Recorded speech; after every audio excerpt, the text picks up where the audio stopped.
Yo, what's going on, people?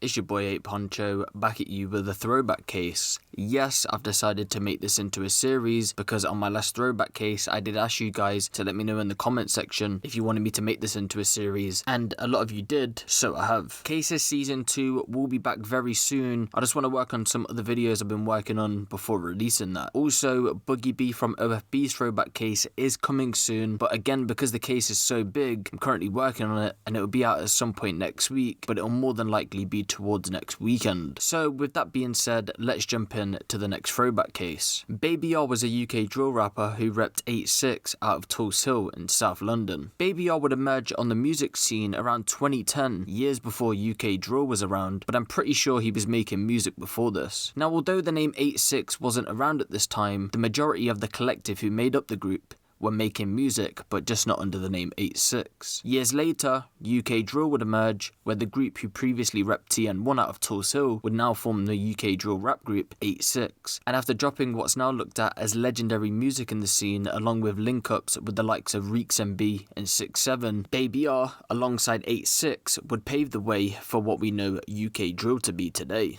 On a side note, if you guys are new to drill and haven't heard of 8-6 before, I recommend going to listen to some of their music because, as I previously said, them, alongside others like 6-7, really created the foundation for where the scene is today, and people always seem to count them out when they're talking about pioneers because 6-7 always seems to get this title. Now, I did cover 8-6 on a What Happened To video, and I will leave that video link down in the description. Feel free to go and check that out before you carry on with this video. Now, for you guys that have seen that video, we went over and discussed that one of the main reasons that 8-6 had seemed to stop making music was the fact that Baby R was jailed, but again, I'm unsure whether this is linked or just a coincidence. So, why was Baby R jailed? Well, a well-known drug dealer in Watford by the name of Ahmed O'Key, who was described as a drug supplier with an unsavoury reputation, had been in a long-standing dispute with rival drug dealer Anthony McLaughlin. Due to the dispute, a car had been set on fire outside Ahmed's home in Lowsham House on Ainsdale Road, South Oxley, Watford, in January of 2016. After this had happened, the local fire brigade were told to put a fireproof letterbox in his flat. Also, on the 18th of October 2018, a gun was discharged in the street outside of his home. When combing the area, police had found a shotgun shell in the street along with a crossbow bolt, and upon searching Ahmed's home, a crossbow was found. Then, on the 1st of December 2016, at around 10:35 PM, a gunman would show up at Ahmed's flat and a shot would be fired through the letterbox at the front door as an occupant approached. Ahmed was the intended target for the shooting, but Sean Smith, who was staying at the property, had received the impact of the shot. As a result of the shooting, he went on to spend 3.5 weeks in hospital. The next day, that being December 2nd, 2016, Trident officers from the Metropolitan Police carried out a warrant at an address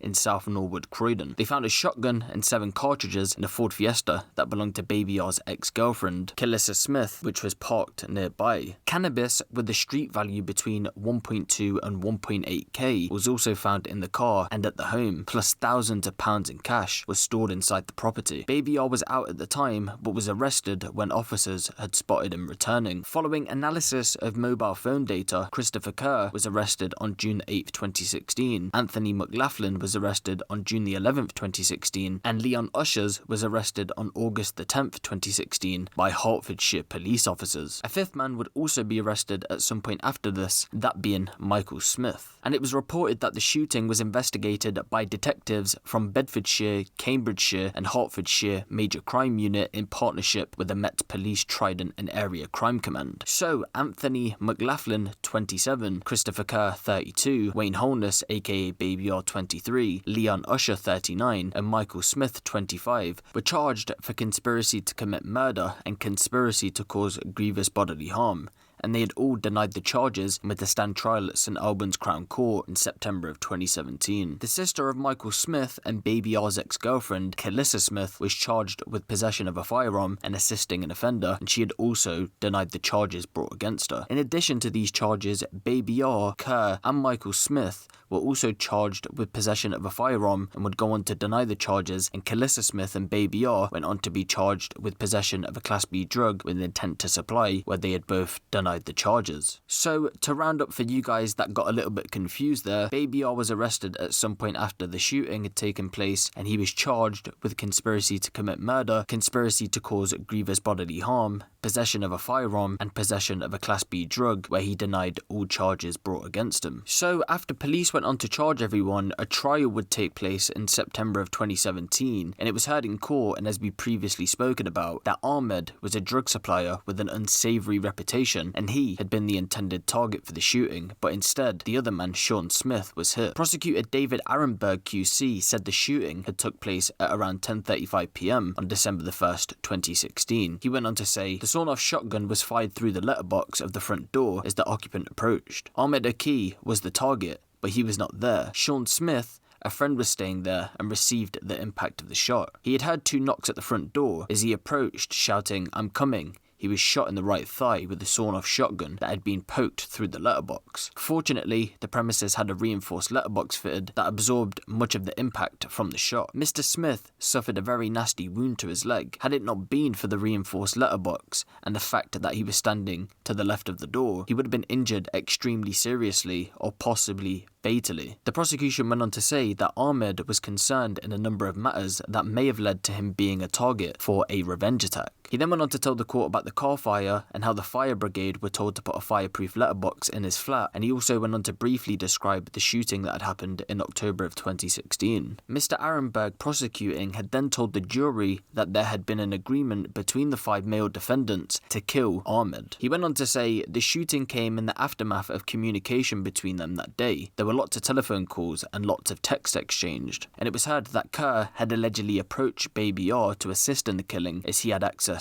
to weaponry and to a shotgun. At 8:45 PM on the night of the shooting, Kerr, Baby R, Michael Smith and Usher were all in the Stockwell area of London. Shortly before 9 PM, Kerr went into a minicab to Watford and Baby R had followed. While Kerr and Baby R went to near McLaughlin's home in Baldwin's Lane, they went on to Ainsdale Road while McLaughlin stayed at his home and Usher had remained in London. But even though McLaughlin and Usher were not at the scene of the shooting, Mr. Arenberg prosecuting said they were part of the shooting conspiracy being linked through telephone evidence. At 10:30, one of the men obtained access to Lewisham House, the building where Ahmed's flat is located, knocked on the door and fired. The prosecution say the most likely candidate is Mr. Holness, aka Baby R, but we can't say precisely. The gun was said to be stored in a Ford Fiesta belonging to Calissa Smith, Baby R's ex-girlfriend, near her home in South Norwood. The prosecution went on to say Mr. Holness told police that he had the gun and drugs in the car. He said he'd been forced by 3 men involved in drugs and guns to act as a minder, and he had stored them in his ex-girlfriend's car.